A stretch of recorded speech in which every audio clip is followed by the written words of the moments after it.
Welcome guys, so we are back with another video and हम कर रहे थे हमारे पास इन्फ्लेमेशन हमने देखा था कि हमारे पास इन्फ्लेमेशन क्या है। Inflammation is the response to the vascular response of the vascular connective tissue in response to any injury.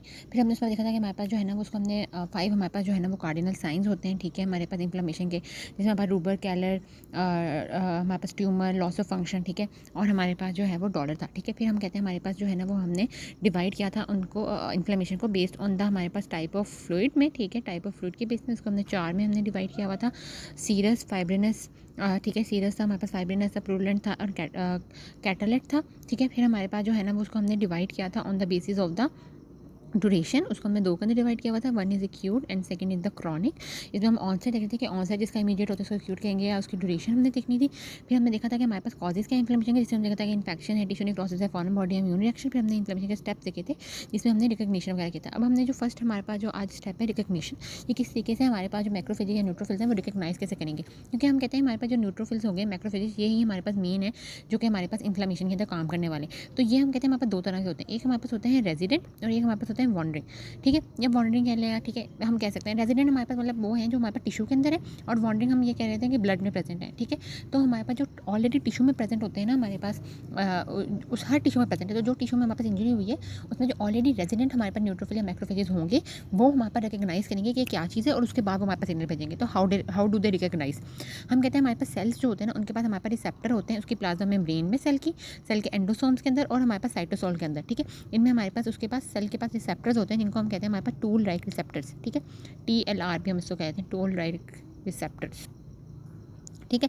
ये हम कहते हैं जो टोल लाइक रिसेप्टर्स होते हैं ना, ये माइक्रोब्स के लिए होते हैं, यानी बैक्टीरिया, फंजाई, वायरस, पैरासाइट, इन सब के लिए होते हैं, ठीक है। जैसे ही हमारे पास ये कोई आएगा तो वो जब भी हमारे पास इंट्रैक्ट करेगा तो वो टोल लाइक रिसेप्टर्स के ऊपर जाकर अटैच होगा, ठीक है। तो वो हमारे पास क्या कर देगा, हमारे पास जाए उसको पता लग जाएगा कि एक्टिवेट कर देगा हमारे पास इन्फ्लामेशन को, उनको पता लग जाएगा कि अच्छा ये हमारे पास आया और इसको हमने खाना है, ठीक है। सेकंड हमारे पास होता है NOD like receptors. NOD like receptors हमारे पास तब लाइक एक्टिवेट होते हैं जब हमारे पास जो कोई भी सेल जो है वो क्या होता है हमारे पास डैमेज होता है, और फिर ये हमारे पास एक्टिवेट करते हैं इन्फ्लेमोसोम्स हमारे पास क्या होते हैं कि एक साइटोसोल में एक ऑर्गेनेली टाइप या कॉम्प्लेक्स टाइप है, ठीक है, जहाँ पे हमारे पास जो है ना वो इंटरल्यूकिन 1 जो है उसकी हमारे पास सिंथेसिस होती है। इंटरल्यूकिन 1 हमारे पास वहाँ पे सिंथेसाइज होता है फ्रॉम इट्स प्रिकर्सर, ठीक है। अब हमारे पास जब इंटरल्यूकिन 1 हम कहते हैं हमारे पास जो है ना वो हो जाएगा, फिर हम आगे देखेंगे कि वो क्या करता है, ठीक है।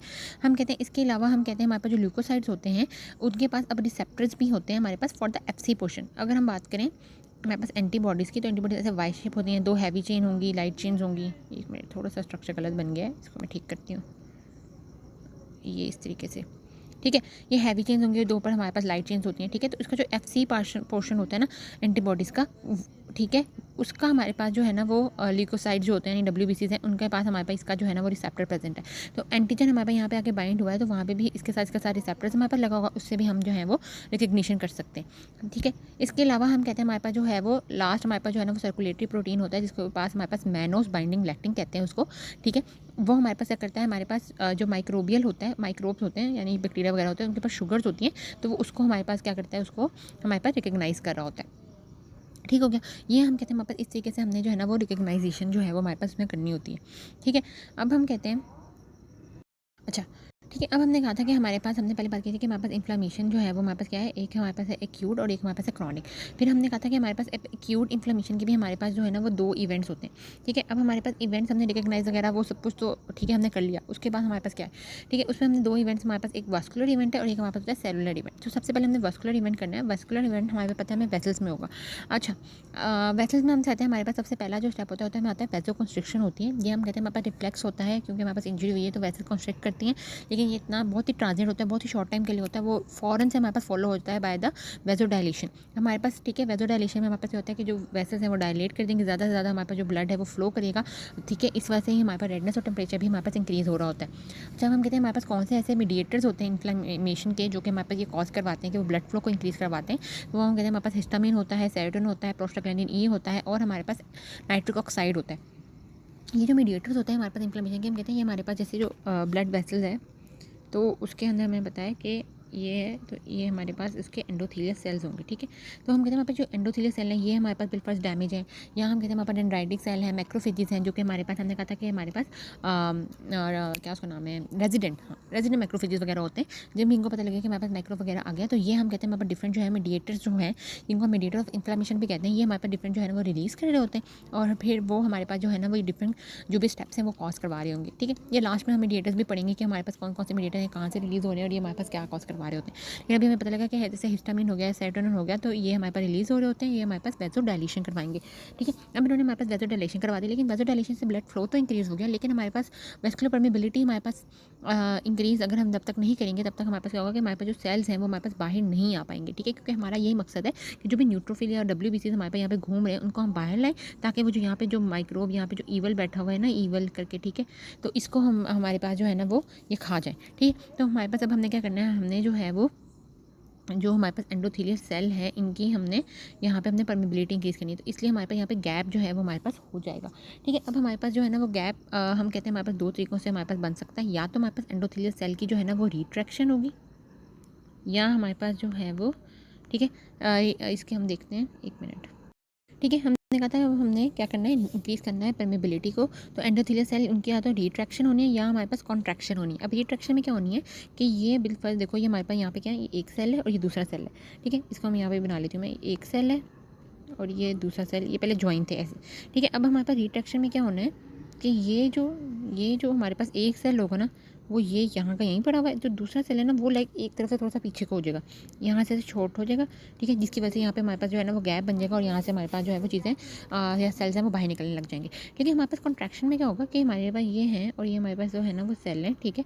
लेकिन हमारे पास ये कहेगा कि दोनों साइड से ऐसे कॉन्स्ट्रिक्ट हो जाएगा, ये यूँ करके यूँ हो जाएगा, ये भी ऐसे ऐसे ऐसे छोटे छोटे हो जाएंगे, यानी ये दोनों साइड से कॉन्ट्रैक्ट हुआ है, यहाँ से भी हुआ है और यहाँ से भी हुआ है, ठीक है। कॉन्ट्रैक्शन इसकी हो गई है और यहाँ से भी हमारे पास यहाँ से जो है वो चीज़ें जो है वो हमारे पास बाहर निकलने लग जाएंगी, ठीक हो गया।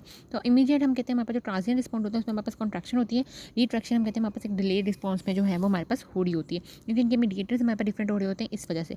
यहाँ पे इंटरल्यूकिन 1 और जो हमारे पास जो है वो टिश्यू नेक्रोटिक फैक्टर होता है रिट्रैक्शन में। कॉन्ट्रैक्शन में हमारे पास हिस्टामिन, ब्रेडिकाइनिन, ल्यूकोट्राइन्स वगैरह जो है वो हमारे पास हो रहे होते हैं, ठीक है। ये हमारे पास अर्ली रिस्पॉन्स होता है और लेकिन हमारे पास ये शॉर्ट ड्यूरेशन के लिए हमारे पास जो है ना वो प्रेजेंट होता है, ठीक हो गया। अब हमारे पास अभी तक हमने जो स्टेप्स है इसमें हमारे पास तीन हमने स्टेप पढ़े गए। सबसे पहले तो हमारे पास वेजो कंस्ट्रक्शन होती है, ठीक है, जो कि हमारे पास एक रिफ्लेक्स होता है, फिर वेजो डायलेशन होगी, फिर हमारे पास जो है वो वेस्कुलर परमेबिलिटी जो है वो हमारे पास क्या हो जाएगी, हमारे पास इंक्रीज़ हो जाएगी। अब हमारे पास वेस्कुलर परमेबिलिटी जब इंक्रीज़ हुई है तो हमारे पास जो डिफरेंट मैक्रोफेजेस वगैरह हैं, जो सेल्स हैं, वो हमारे पास क्या करेंगे कि हमारे पास निकल जाएंगे बाहर, ठीक है। ये हमारे पास ये सेल इस तरह से हो गए, तो यहाँ से डिफरेंट हमारे पास जो है ना वो सेल्स बाहर निकलेंगे, न्यूट्रोफिल, मैक्रोफेजेस वगैरह। जब यहाँ से हमारे पास सेल्स जो हैं वो हमारे पास WBC हमारे पास निकल जाएंगे, तो यहाँ पे हमारे पास RBC जो है वो हमारे पास बहुत ज़्यादा हो जाएंगे, ठीक है। RBC बहुत ज़्यादा होंगे। इसके अलावा यहाँ से सिर्फ सेल नहीं निकलते, यहाँ पे हमारे पास फ्लूइड भी निकल रहा होता है। और हमारे पास जो फ्लूइड होता है ना वो हम कहते हैं कि हमारे पास दो तरीके का होता है, एक हमारे पास होता है एक्सुडेट और एक हमारे पास होता है ट्रांसुडेट। अब यहाँ पे हमारे पास दो चीज़ें आ गई, एक हमारे पास होता है एक्सुडेट और एक हमारे पास होता है ट्रांसुडेट, ठीक है। अब हम कहते हैं हमारे पास जो एक्सुडेट होता है ना, एक्सुडेट हम कहते हैं हमारे पास प्रोटीन रिच होता है, ठीक है। इसमें बहुत ज़्यादा हमारे पास जो है ना वो प्रोटीन होते हैं, ठीक है। और ये हमारे पास फ्लूइड होता है, जैसे एनीमा में फ्लूइड निकला है, लेकिन इसमें हमारे पास प्रोटीन जो है वो बहुत ज़्यादा होंगे। जबकि ट्रांसुडेट जो होता है वो हमारे पास प्रोटीन पुअर होता है, इसमें हमारे पास इतने प्रोटीन नहीं होते। जब हम कहते हैं हमारे पास वेसल की परमेबिलिटी इंक्रीज़ होती है तो ही हमारे पास एक्सुडेट जो है ना वो फ्लो कर रहा होता है, क्योंकि हमें प्रोटीन्स जो हैं हमारे पास प्लाज्मा प्रोटीन, उनका साइज़ बहुत बड़ा होता है, उनको हमारे पास निकलने के लिए अच्छा खासा गैप चाहिए एंडोथेलियल में। तो जब हमारे पास गैप जो है वो ज़्यादा सारा होगा तभी हम कहते हैं हमारे पास वहाँ पे जो है वो एक्सुडेट होगा। लेकिन अगर हमारे पास गैप जो है वो ज़्यादा नहीं है, सिर्फ हाइड्रोस्टैटिक प्रेशर बिल्कुल से हमारे पास कैपिलरी में इंक्रीज़ हो गया है, तो वहाँ पे हमारे पास जो फ्लूइड निकलेगा वो हमारे पास क्या निकलेगा, हमारे पास ट्रांसुडेट फ्लूइड जो है वो हमारे पास निकलेगा, ठीक है। जो कि हमारे पास क्या होगा, हमारे पास प्रोटीन पुअर होगा, ठीक हो गया। जैसे हम कहते हैं हमारे पास जो है ना वो ट्रांसुडेट के हम एक अच्छी सी एग्जांपल अगर हम देखें तो वो हमारे पास जो है ना वो पेरिकार्डियल फ्लूइड में हमारे पास अगर ज़्यादा फ्लूइड हो जाता है, जब पेरिकार्डियल फ्यूजन होती है तो वहाँ पे जो हमारे पास फ्लूइड निकल रहा होता है वो मेनली हमारे पास क्या होता है, हमारे पास ट्रांसुडेट्स वगैरह होते हैं। इसलिए इस तरह से प्लूरल कैविटी में भी या कहीं पे भी हमारे पास अगर फ्लूइड एक्स्ट्रा निकल रहे हैं तो ये हो रहे होते हैं, ठीक है। अब हम कहते हैं जब हमारे पास जो है वो क्या होगा कि हमारे पास वो ब्लड जो फ्लूइड है वो निकल गया, ब्लड काफ़ी सारा उसमें से फ्लूइड निकल गया, उसमें से हमारे पास जो है वो डब्ल्यूबीसी निकले, तो पीछे हमारे पास आरबीसीज रह जाएंगे, वो बहुत ज़्यादा कंसनट्रेटेड हमारे पास जो है ना वो हो जाते हैं, जिसकी वजह से ब्लड की विस्कोसिटी बढ़ती है और ब्लड का फ्लो जो है वो हमारे पास क्या होता है, कम हो जाता है। तो ब्लड जिसे हम कहते हैं कि हमारे पास रुक जाता है, ठीक है, हमारे पास ब्लड स्लो स्लो मूव करने लग जाता है, ठीक हो गया। और ये स्लो हम देखेंगे आगे के सेलुलर इवेंट्स के लिए हमारे पास बहुत इंपॉर्टेंट होता है, ताकि हमारे पास सेल्स जो है वो अटैच हो सके एंडोथेलियल सेल्स के ऊपर, वो हम आगे नेक्स्ट जो है ना वो सेलुलर इवेंट्स में देखेंगे, ठीक है। ठीक है, तो हम कहते हैं हमारे पास जो हॉलमार्क होता है, ठीक है, तो हम कहते हैं कि हमारे पास जो हॉलमार्क होता है एक्यूट इन्फ्लेमेशन का, वो हमारे पास यही होता है कि इंक्रीज़ हमारे पास वेस्कुलर परमेबिलिटी हो जाती है, मेनली वो भी, ठीक है। तो हमारे पास हॉलमार्क क्या है एक्यूट इन्फ्लेमेशन का, कि हमें कैसे पता लगा कि एक्यूट इन्फ्लेमेशन है, तो वहाँ पर यही है कि हमारे पास वेस्कुलर परमेबिलिटी इंक्रीज होती है, वो भी हमारे पास मेनली पोस्ट कैपिलरी वेन्यूल्स के अंदर, ठीक है, यानी वेन्यूल्स के हमारे पास जो पास होती है ना कैपिलरी, वहाँ पे हमारे पास मेनली हमारे पास परमेबिलिटी इंक्रीज हो रही होती है। क्यों? क्योंकि वहाँ पे हम कहते हैं हमारे पास रिसेप्टर्स जो है वो ज़्यादा होते हैं मीडिएटर्स के लिए, जो कि इन्फ्लेमेशन के मीडिएटर्स है, इसलिए, ठीक है। अब हम कहते हैं हमारे पास इंक्रीज वेस्कुलर परमेबिलिटी होती कैसे। सबसे पहले तो हमने जो सबसे मोस्ट कॉमन हमने कॉज पे लिया कि वो यही है कि एंडोथेलियल में गैप फॉर्मेशन हो जाएंगे, जिसकी वजह से परमेबिलिटी इंक्रीज होगी, हमारे पास फ्लूइड और सेल्स बाहर निकले। मीडिएटर कौन से हैं इसमें हमारे पास, वो हमारे पास हिस्टामिन है, सेरोटोनिन है, ब्रेडिकाइनिन है, ल्यूकोट्राइन्स वगैरह हमारे पास प्रेजेंट है। फिर हम कहते हैं यहाँ तो डायरेक्ट एंडोथेलियल को इंजरी हो गई है, ठीक है, जैसे सनबर्न हो गया या ये हो गया, तो इसमें हमारे पास क्योंकि वो बहुत पोरस होगी और वहाँ से इजीली हमारे पास फ्लूइड जो है वो बाहर निकल सकता है, ठीक है। ये हम कहते हैं हमारे पास एक प्रोलॉन्ग्ड रिस्पॉन्स होता है, ठीक है, डिले इसमें हमारे पास रिएक्शन होता है, लेकिन इसमें हमारे पास डायरेक्ट में भी अगर हमारे पास एंडोथेलियल इंजरी है तो भी हमारे पास हो सकती है।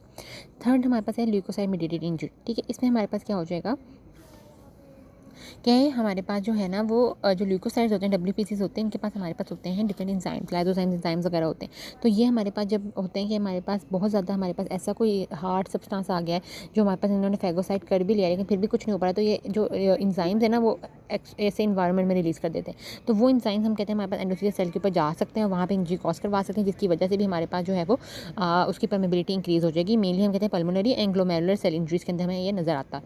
सेकंड हमारे फोर्थ हमारे पास जो है वो हमारे पास है ट्रांसाइटोसिस। ट्रांसाइटोसिस में हमारे पास क्या होता है कि ये वेजिकल है, ठीक है, ये एंडोथेलियल सेल है, यहाँ पे हमारे पास एक वेजिकल बनता है, ठीक है, वेजिकल बना, उसने हमारे पास वो जो भी मटेरियल है, जो भी सेल उसको बाहर फेंकना है, वो उसने ले लिया, इंगल्फ कर लिया, फिर यहाँ पे छोटे छोटे हमारे पास जो है ना वो वेजिकल्स बनते हैं, और फिर वो जो है ना वो इसको यहाँ से बाहर हमारे पास बाहर निकाल देता है, ठीक है। तो इसको हम कहते हैं वेजिकुलो वैक्यूलर ऑर्गेनेली हमारे पास जो है ना वो बनती हैं, और वो हमारे पास जो है ना वो प्लाज्मा जो है ना वो इसके थ्रू हमारे पास एक तरफ से दूसरी तरफ हमारे पास जो है वो जा रहा होता है। लास्ट हमारे पास स्टेप होता है वो new blood vessels angiogenesis, new blood vessels formation, यानी न्यू ब्लड हम कहते हैं जब हमारे पास न्यू ब्लड वेसल्स फॉर्म होती हैं, अगर हम उसका ट्रांसफर सेक्शन लें तो उसमें हमारे पास गैप नहीं होता, तो ठीक है, और हमारे पास लेकिन वो जब मेच्योर होते हैं तब उनमें गैप जो है वो हमारे पास बनता गैप हमारे पास खत्म हो जाता है, पहले हमारे पास प्रेजेंट होता है। तो इन मेच्योर अगर हमारे पास ब्लड वेसल्स होंगी तो उसमें से भी हमारे पास परमेबिलिटी उनकी इंक्रीज होगी, और इसके लिए हमारे पास जो मीडिएटर्स हैं हमारे पास ट्रांसाइटोसिस और एंजियोजेनेसिस के लिए वो हमारे पास है हिस्टामिन, और हमारे पास ग्रोथ फैक्टर्स VEGF हमारे पास एक ग्रोथ फैक्टर है, वो भी हमारे पास इसमें इन्वॉल्व होता है, ठीक हो गया। तो ये हमारे पास जो है ना वो ऑल अबाउट था हमारे पास एक्यूट इन्फ्लेमेशन का। एक्यूट इन्फ्लेमेशन में भी हमने क्या किया, हमने वेस्कुलर जो है वो इसके इवेंट्स हमने सारे कर लिए हैं, जिसमें हमने ये बात की कि हमारे पास वेजोकंस्ट्रिक्शन होगी, फिर उसके बाद हमारे पास वेजोडाइलेशन हो जाएगी, फिर उसके बाद हम कहते हैं हमारे पास परमेबिलिटी इंक्रीज हो जाएगी, स्टेसिस हो जाएगी, और हमने डिफरेंट मैकेनिज्म भी पढ़े हैं कि परमेबिलिटी हमारे पास जो है ना वो किस तरीके से इंक्रीज होनी है, और उसमें हमने डिफरेंट मीडिएटर्स पाए, जिसमें मेनली हमारे पास हिस्टामिन, सेरोटोनिन, ब्रेडिकाइनिन और ल्यूकोट्राइन्स ही हमारे पास अभी काम करें। नेक्स्ट जो हम पढ़ेंगे वो हमारे पास सेलुलर इवेंट्स पढ़ेंगे कि कौन कौन से हमारे पास जो है ना वो सेलुलर इवेंट्स हमारे पास होते हैं एक्यूट इन्फ्लेमेशन के अंदर ही। फिर नेक्स्ट हम जो है वो इंशाल्लाह क्रॉनिक इन्फ्लेमेशन पढ़ेंगे, और फिर हमने मीडिएटर्स पढ़ने हैं इन्फ्लेमेशन के, क्योंकि किस तरह से प्रोड्यूस हो रहे हैं, और उनका हमारे पास जो है ना वो सारा का सारा काम क्या होता है।